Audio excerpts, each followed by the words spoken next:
നമ്മൾ ട്രിവാൻഡ്രത്ത് വന്ന് കഴിച്ചിട്ടുണ്ടെങ്കിൽ കഴിക്കേണ്ട ഏറ്റവും ആദ്യം കഴിക്കേണ്ട ഒരു സംഭവം എന്ന് പറയുന്നത് ട്രിവാൻഡ്രം സദ്യയും പിന്നെ ദേ ഈ ബോളിയും പായസവും കോമ്പിനേഷനാണ് പറയുന്നത്.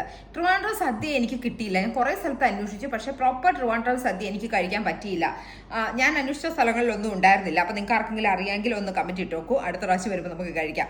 എന്തായാലും ഞാൻ മഹാബോളി എന്ന് പറഞ്ഞ ഒരു കടയിൽ നിന്ന് കുറച്ച് ബോളിയും ഇങ്ങനെ തന്നെയാണ് ബോളി ഇരിക്കണമെന്ന് തോന്നുന്നു. ഞാൻ കണ്ടിട്ടുള്ള ബോളിയൊക്കെ മഞ്ഞ കളറാണ്, പക്ഷെ എനിക്കറിയില്ല ഈ ബോളി ഇങ്ങനെയാണ് ഇരിക്കുന്നത്. പിന്നെ അരിയുടെ പായസവും മേടിച്ചു. ഇത് ഞാൻ ആദ്യമായിട്ടോ കഴിക്കുന്നത്. അപ്പം ഇത് എൻ്റെ റൂംമേറ്റ് ഉണ്ടായിരുന്നു ഒരാൾ, നീലിമ. അപ്പം ഇവള് ഈ തിരുവനന്തപുരക്കാരിയാണ്.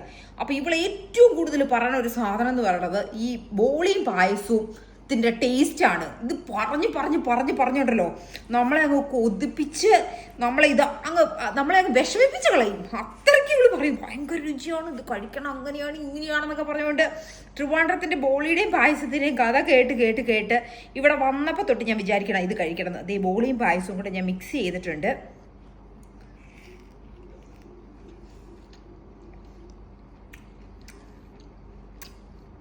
എൻ്റെ മോനെ, ഓ സ്വർഗം മോനെ, സ്വർഗം. സൂപ്പർ. അയ്യോ അടിപൊളി ജോബി. എന്തുകൊണ്ട് അവിടെ ഇരുന്ന് കഴിക്കാത്ത? അവിടെ ഇത് ഈ മഹാബോളി എന്ന് പറഞ്ഞ ഷോപ്പാണെങ്കിൽ നമ്മുടെ ശ്രീ പത്മനാഭസ്വാമി ക്ഷേത്രമില്ലേ, അതിന് കുറച്ചടുത്താണ്. ഒരു 100 അല്ലെങ്കിൽ 200 മീറ്റർ ഡിസ്റ്റൻസിനുള്ളിലാണ്. ട്രാഫിക് എന്ന് വെച്ചാൽ ഒരു സ്ഥലത്തും വണ്ടി നിർത്താനായിട്ട് യാതൊരു നിവൃത്തിയില്ല. ചെറിയൊരു റോഡാണ്. അപ്പോൾ അവിടെ വണ്ടി നിർത്തുക എന്ന് പറയുന്നത് ഏറ്റവും വലിയ ടാസ്ക്കാണ്. അയ്യോ, പക്ഷേങ്കിൽ അവിടെ ഭയങ്കര ആളായിരുന്നേ ആ ബോളി ഷോപ്പിൻ്റെ. അപ്പോൾ എനിക്ക് എന്താ മേടിക്കേണ്ടതെന്ന് അറിയത്തില്ലാത്തപ്പം ഞാൻ അവിടെ നിന്നൊരു ചേച്ചിയോട് തന്നെ ചോദിച്ചു, നമ്മൾ ഏത് പായസം കൂട്ടി കഴിക്കുന്നതായിരിക്കും രുചിയെന്ന്. അപ്പോൾ ആ പുള്ളിക്കാരി എൻ്റെ അടുത്ത് പറഞ്ഞു ഈ പായസവും ബോളിയും കൂടിയാണ് ഏറ്റവും ബെസ്റ്റ് കോമ്പിനേഷൻ എന്ന് പറഞ്ഞു. അങ്ങനെ ഞാൻ മേടിച്ചതാണ് കേട്ടോ. അയ്യോ, ഞാൻ സത്യമായിട്ടും ഞാൻ പറയുവാണ്, നിങ്ങൾ ട്രിവാൻഡ്രത്ത് വരുവാണെങ്കിൽ ഈ ബോളിയും പായസം കോമ്പിനേഷൻ കഴിക്കാതെ പോയിക്കരുത്. കിഡിലൻ. എങ്ങനെയുണ്ട് യോമി? നല്ല കേട്ടോ, സൂപ്പർ. വെറൈറ്റിയാ. നമ്മൾ കഴിച്ചിട്ടില്ലല്ലോ.